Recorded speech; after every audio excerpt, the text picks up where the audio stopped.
Hello, welcome back to another video. Today we are going to continue the series Can I Make Them OP? Since I don't know which lane I should go next, so I would spin the wheel to choose. Rome. Okay, what about the hero?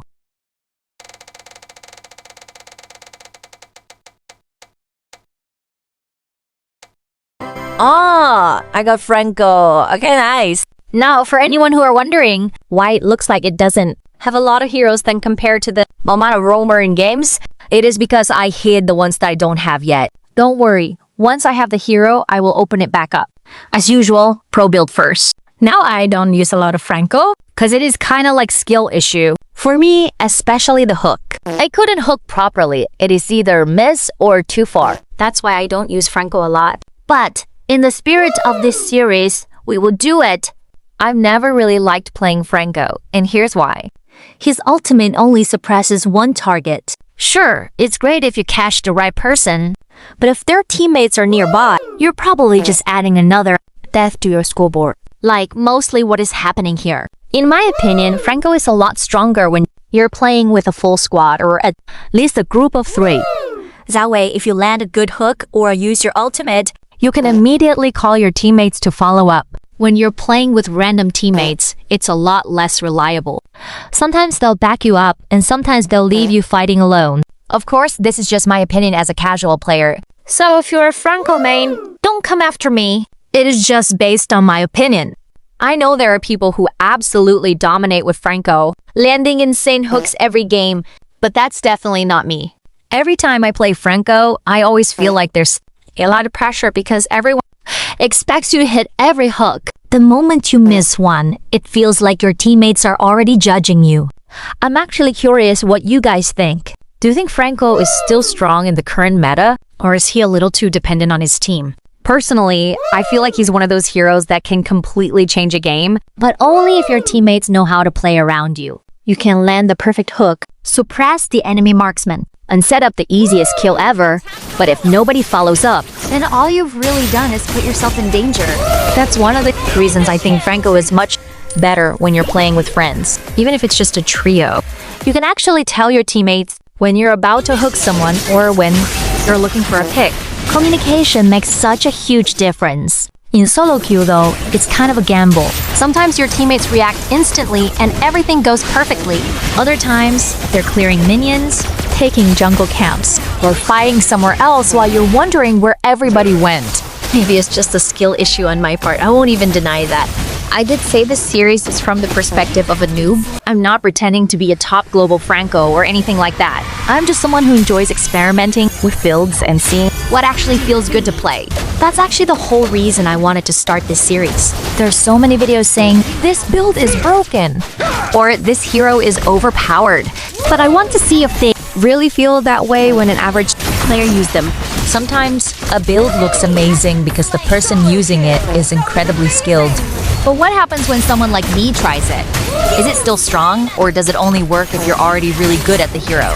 So for every hero, I'm going to start with the popular pro build first.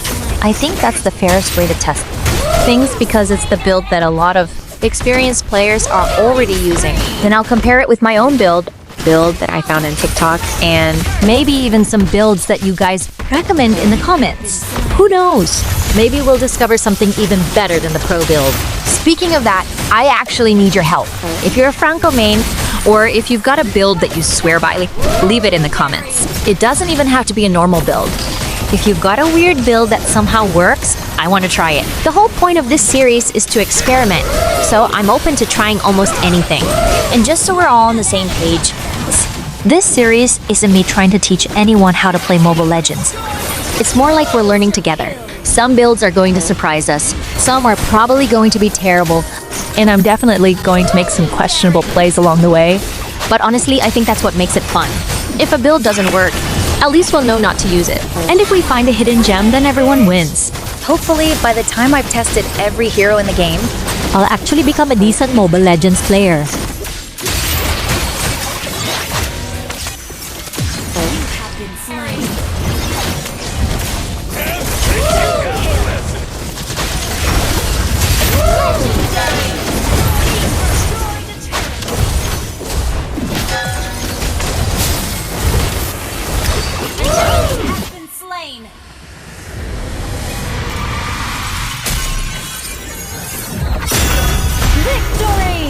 To be honest, I feel like Franco might be one of those heroes where the pro build is what really makes him shine.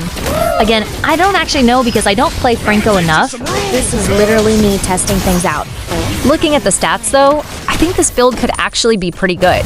It feels like as long as I don't get too close to the enemy and I play patiently, I should be able to survive long enough to look for good hooks instead of just running in and dying.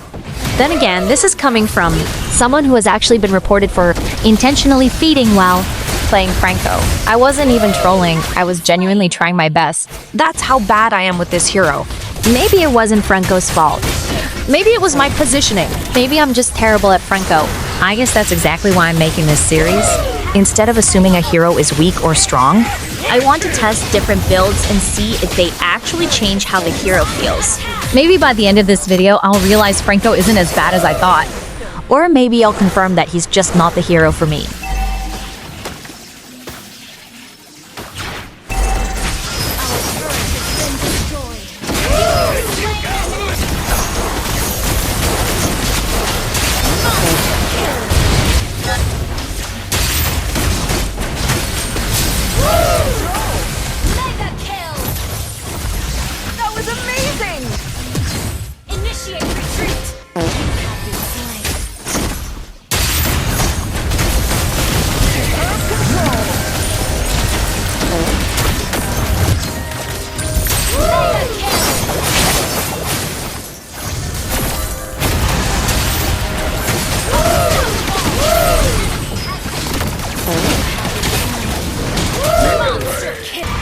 Seeing that the pro Franco players have around a 70 to 72% win rate, I do trust that this build is actually strong.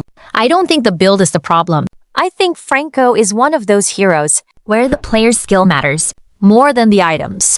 Landing your hooks, knowing when to engage, positioning yourself, and having good map awareness all make a huge difference. You can give the exact same build to two different players, and they'll probably get completely different results. That's actually what I'm trying to find out in this series. Is the build really that good? Or are the pro players just making it look good because they're already amazing at Franco?